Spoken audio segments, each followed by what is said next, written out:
Siap, gerak.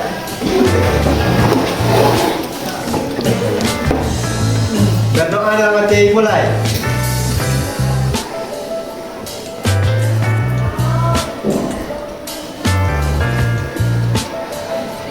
Selesai. Ucap salam.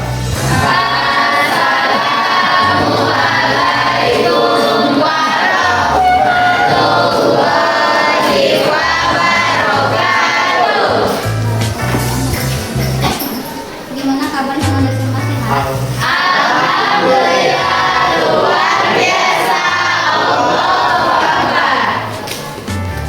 Ngaji hari ini? Nanta. Kenapa? Sakit. Jadi selain Nanta semuanya hadir? Hadir.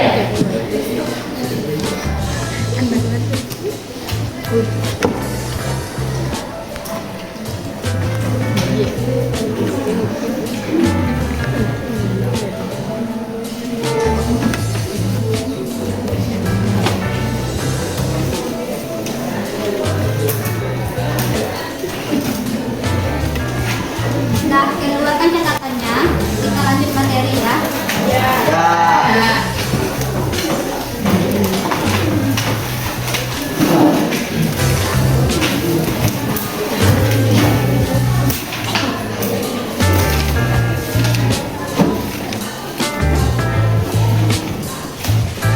Nah, sebelum kita lanjutkan materi, minggu sebelumnya kita sudah belajar mengenai apa?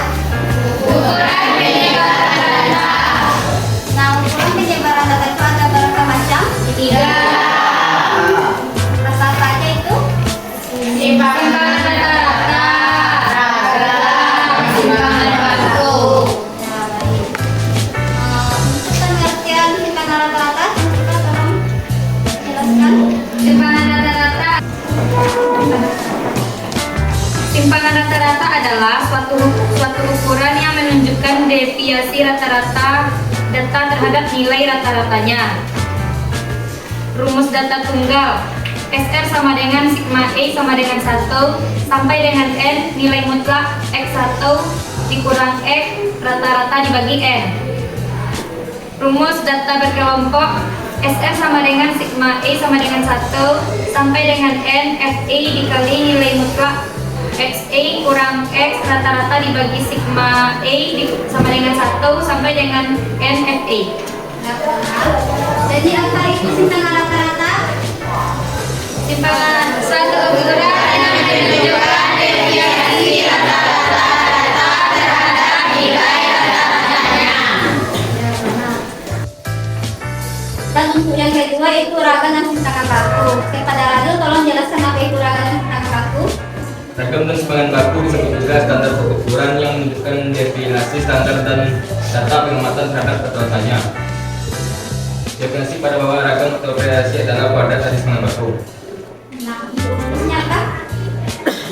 Simpangan baku atau tunggal S sama dengan akar dari S kuadrat atau akar sigma I sama dengan 1 sampai dengan S1 dikali mutlak XI kurang S rata-rata kuadrat dibagi M. Yang untuk simpangan baku apa rumusnya? Tahu? Ragam kelompok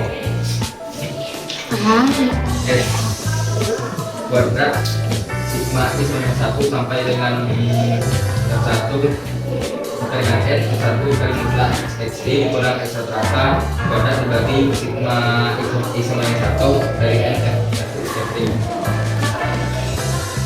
Ragam data tunggal?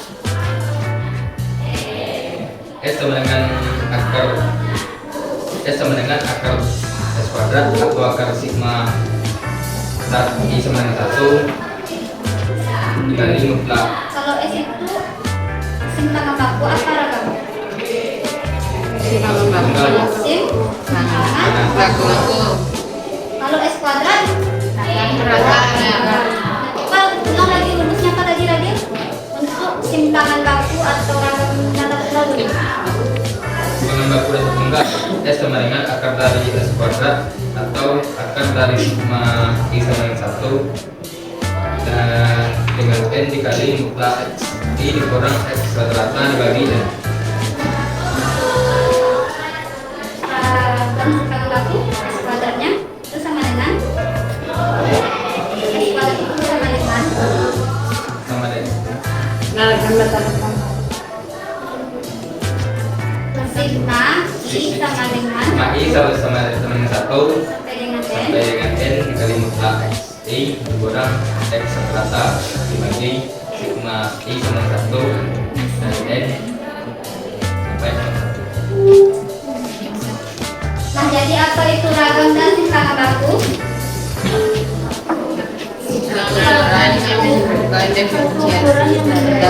Defisiensi atas data Sedangkan ragam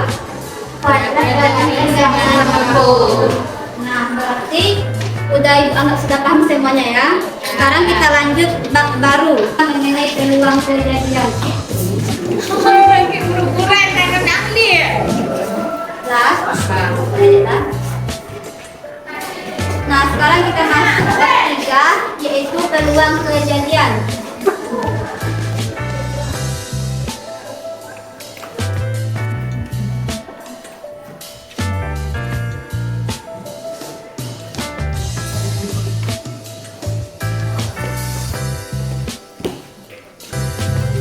Nah, pada bab 3 ini ada 2 KD.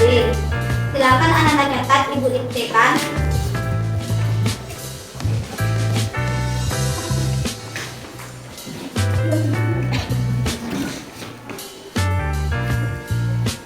KD 3.3 menganalisis aturan pencacahan.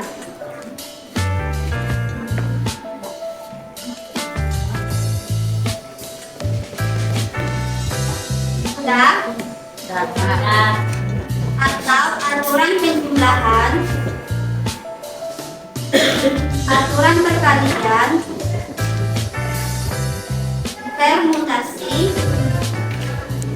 dan kombinasi melalui masalah kontekstual. Apakah ibu terlalu cepat?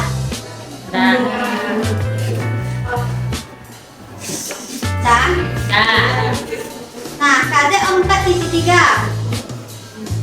yaitu menyelesaikan masalah kontekstual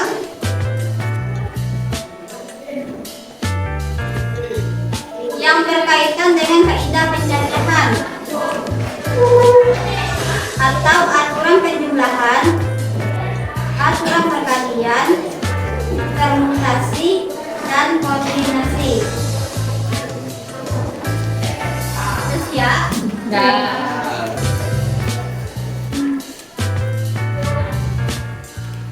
Nah, sekarang kita masuk kepada kaidah pencacahan.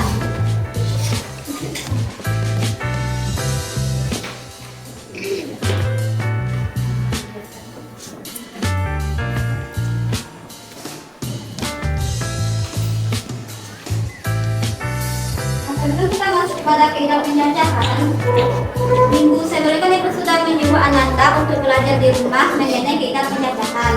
Jadi, siapa yang tahu apa itu kaidah pencacahan? Suatu aturan yang digunakan untuk menghitung atau menentukan banyaknya hasil yang memungkinkan dari suatu percobaan tertentu. Nah, benar. Jadi kaidah pencacahan itu apa?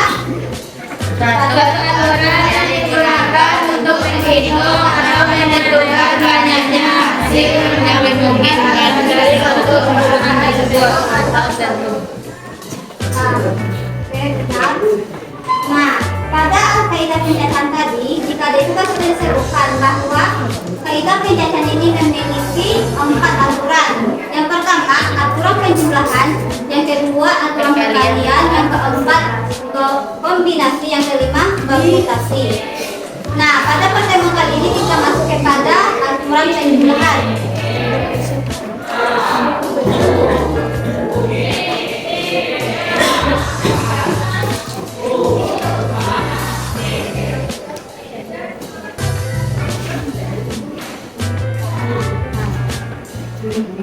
Penjumlahan.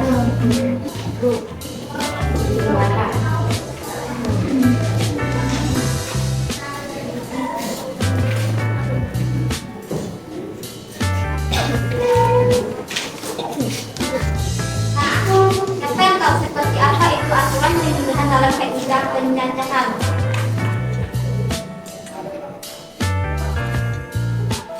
Kalian tahu?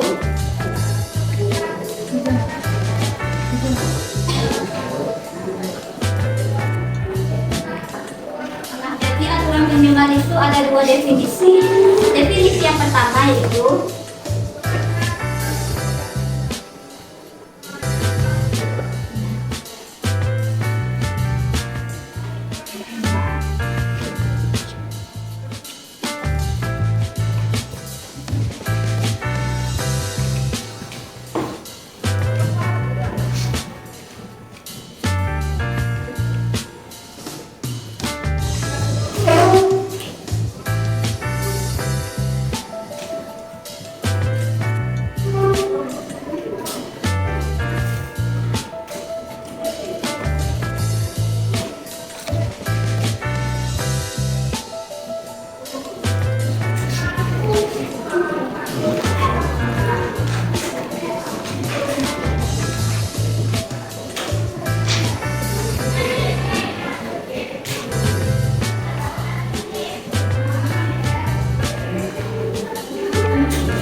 bisa membaca apa definisi pertamanya?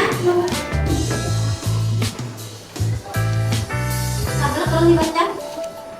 Jika kejadian pertama dapat terjadi dalam PM, maka penjara, dan kejadian kedua dapat terjadi dalam penjara, maka kejadian pertama dan kedua dapat terjadi dalam M tanpa penjara. Nah, jadi definisi pertama itu adalah jika kejadian pertama itu dapat terjadi dalam penjara, maka kejadian kedua itu dapat terjadi dalam penjara. Nah, kedua kejadian ini bisa dijumlahkan dengan N ditambah N cara. Untuk definisi pertama ini Anda paham?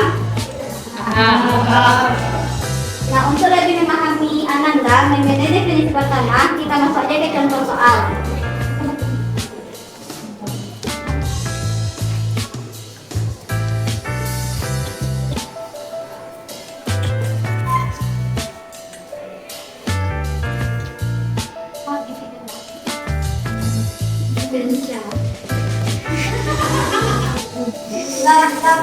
Pak.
di kota yang berbeda, ingin menuju ke kota yang sama. Aldi berangkat dari kota A ke kota C dalam 4 cara, sedangkan Nugroho berangkat dari kota B ke kota C itu dalam 3 cara. Nah, pertanyaannya, dalam berapa cara mereka bisa bertemu di kota C? Dari contoh soal ini, bisa nggak Ananda nalarkan maksud dari contoh soalnya? Kakak maksud dari contoh soalnya?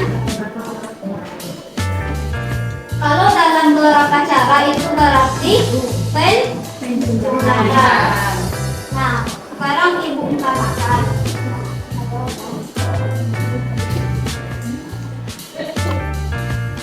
Gambar sebuah kota. Apa aja gambar kota itu ini harusnya?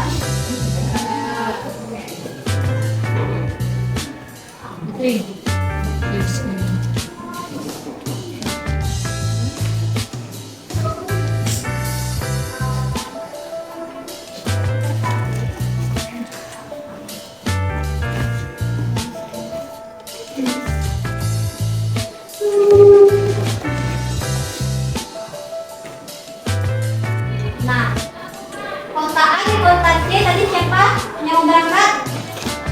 Itu Ardi. Dalam berapa cara?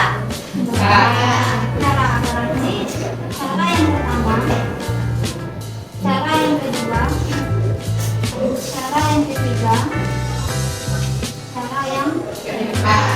Di sini keempat. Nah, di kota B, di kota C siapa? Dalam berapa cara? Cara di sini cara yang pertama, cara yang kedua, cara yang ketiga. Di sini juga cara. Nah, sekarang masukkan dalam berapa cara mereka bertemu di kota A, berarti M ditambah N. Berarti kita misalkan dulu.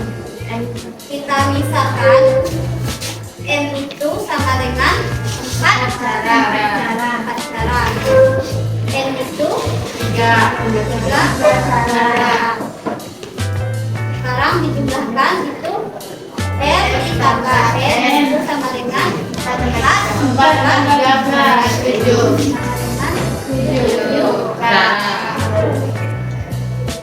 Nah, sampai di sini paham? Ikut catat dulu di buku catatannya.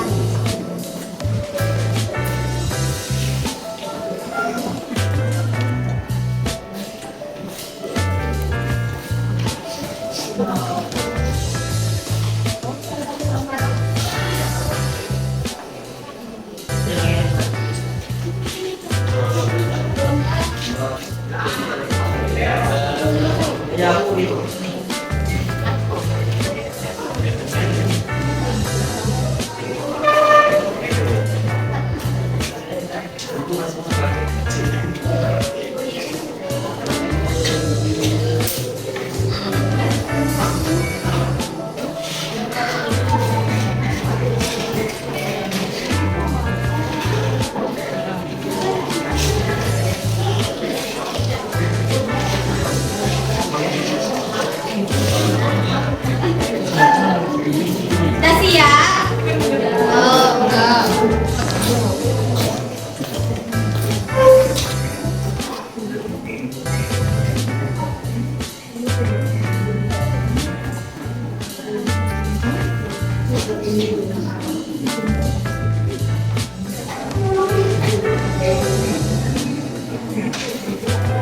Pertama lagi. Ya. Ibu kasih satu contoh soal lagi. Nanti anak-anak ibu tunjuk ke depan ya. Ya.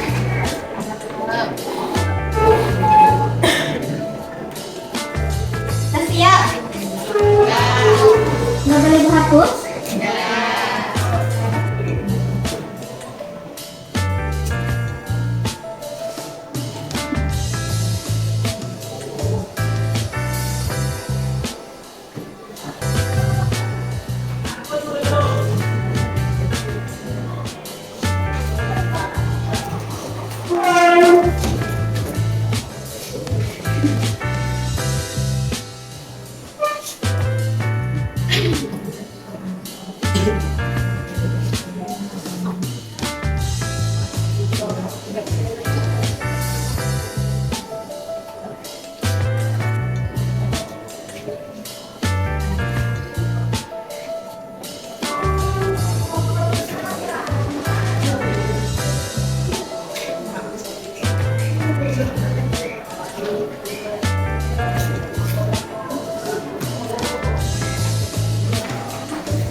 Suaranya aman.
Nah, coba dicari contoh soal nomor 2.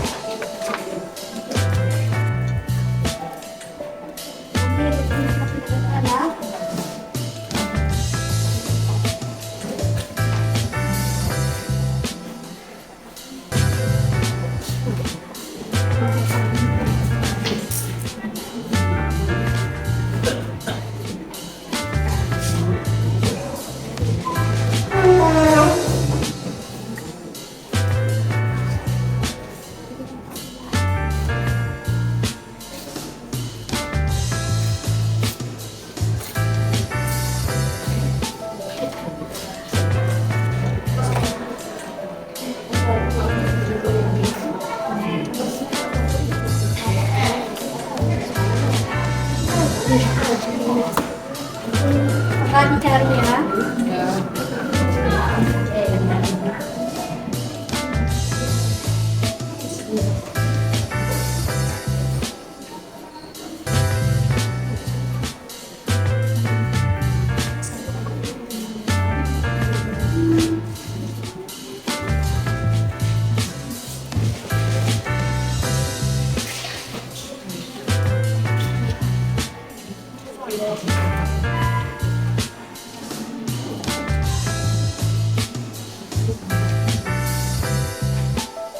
Sudah selesai mencarinya?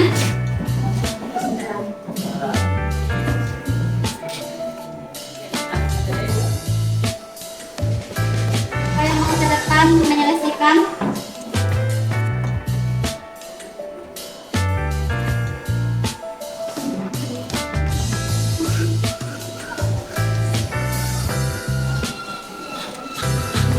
Tidak ada yang mau nih, tunjuk aja ya. Ada Desi Rahmawati, dipersilakan untuk menyelesaikannya.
Ada yang berbeda dapatnya? Jadi yang dibikin temanya ini sudah benar, dikasih apel dulu untuk temannya.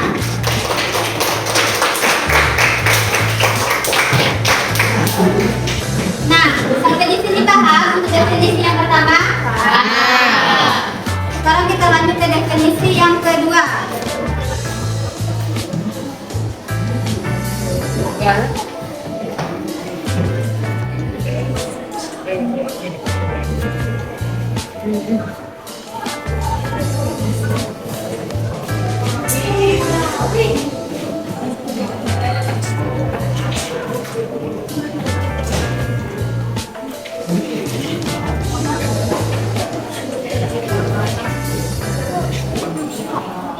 Angkatlah suaranya.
dapat terjadi